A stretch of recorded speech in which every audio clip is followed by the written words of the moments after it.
तो students chemistry unit number 5 page number 85 पर आज हम डिस्कस करेंगे बेटा वेपर प्रेशर। ठीक है जी। तो वेपर प्रेशर में इसकी जनरल डेफिनेशन ये है कि ऐसा प्रेशर जो कि लिक्विड की सरफेस पर एक ख़ास टेम्परेचर पर जो उसके वेपर्स हैं वो एक्सर्ट करें। मीन वेपर जो है उसके बुखारात जो हैं वो एक ख़ास टेम्परेचर पर पानी की सतह पर या लिक्विड की सतह पर जो प्रेशर डालते हैं उसे हम वेपर प्रेशर बोलते हैं। ठीक है। तो the pressure exerted by the vapour of a liquid at equilibrium with the liquid at particular temperature is called vapour pressure of a liquid. ठीक है। So the equilibrium is a state when a rate of vaporization and the rate of condensation is equal to each other but in opposite direction। तो ये वो condition है कि जिसमें आप कह सकते हैं कि वेपोराइजेशन और कंडेंसेशन दोनों जो है वो इक्वल होते हैं और इसे इक्विलिब्रियम स्टेट बोलते हैं। तो लिक्विड जो है वो वेपर में और वेपर जो है वो लिक्विड में बदल रहे होते हैं। ठीक है। तो from the open surface of liquid molecule evaporate and mix up with air, but when we close a system evaporated molecules start gathering over the liquid surface। ठीक है।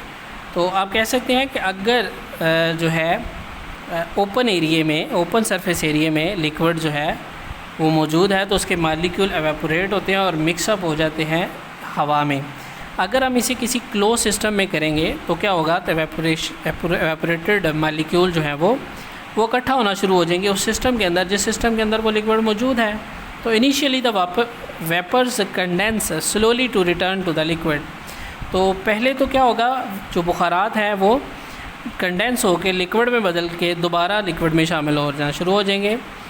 आफ्टर सम टाइम, कुछ वक्त गुजरने के बाद, condensation process increase and a stage reach when the rate of vaporisation become equal to the rate of condensation. तो जितनी तादाद में वो बुखारात में बदल रहे होंगे उतनी ही तादाद में वो दोबारा लिक्विड में बदल रहे होंगे। At the stage of the number of molecule evaporating will be the equal to the number of molecule coming back। ठीक है। तो इस डायग्राम से आप देख सकते हैं ये क्लोज सिस्टम है। ठीक है। A state of dynamic equilibrium between liquid and it's vapour. तो यहाँ लिक्विड मौजूद है और जो ये आप एरो हेड देख रहे हैं ये वो वेपर्स हैं जो पानी की सतह से एवेपोरेट होके ऊपर हवा में उठ रहे हैं। ठीक है। लेकिन जैसे ही ऊपर उठेंगे, क्योंकि ये क्लोज सिस्टम है, तो ये उस जो बीकर है या एक सिलेंडर है उसकी दीवारों से टकराने के बाद रिटर्न जितने ऊपर जाएंगे फिर स्लोली वो वापस आएंगे। लेकिन एक स्टेट ऐसी आएगी कि जिसमें जितने वो वेपर्स बन रहे हैं उतने ही कंडेंस होके वो वापस लिक्विड में बदल रहे होंगे। ठीक है। तो ये इसकी एक क्लोज सिस्टम की एग्जांपल है। ठीक है। तो vapour pressure of liquid depend upon the following factor. इसके भी कुछ फैक्टर्स हैं जैसे हमने पिछले वाले टॉपिक में पढ़ा था। ठीक है। तो इसका फर्स्ट वन जो है वो है नेचर ऑफ लिक्विड। सबसे पहले ये है कि सिस्टम में जो लिक्विड मौजूद है उसकी नेचर क्या है। सेकंड वन है साइज़ ऑफ मॉलिक्यूल। फिर उसके मॉलिक्यूल का साइज़ कैसा है, वो छोटे हैं या बड़े हैं, मीन माइक्रो मॉलिक्यूल है या मैक्रो मॉलिक्यूल हैं। उसके बाद टेम्परेचर भी इस पर इफ़ेक्ट करेगा। ठीक है। तो नेचर कैसी की है, जैसे कि आप इसके एग्जांपल में आप जान सकते हैं कि अगर वो पानी है, ठीक है, तो उसकी नेचर अलग है। अगर वो ईथर है, पेट्रोल है, ठीक है, हनी है या इसके अलावा कुछ और चीज़ है, तो उसमें हर एक लिक्विड की अलग अलग प्रॉपर्टीज़ हैं। इसे पोलर एंड नॉन पोलर भी कहते हैं हम। ठीक है। और इनके मॉलिक्यूल्स में मौजूद जो वांडर वाल फोर्सेस हैं वो भी इस पर डिपेंडेंट होती हैं उसकी नेचर पर। तो vapour pressure depend upon the nature of liquid. Polar liquid have low vapour pressure than the non polar liquid. ठीक है। मैंने अभी बताया पोलर एंड नॉन पोलर की भी इसकी प्रॉपर्टी इसमें ऐड होती है। Liquid at the same temperature, this is because of strong intermolecular forces between the polar molecule of liquid। for example, water has less vapor pressure than that of alcohol at same temperature। ठीक है जी। उसके बाद आ जाता है size of molecule. Small size molecule can easily evaporate than the big size molecule।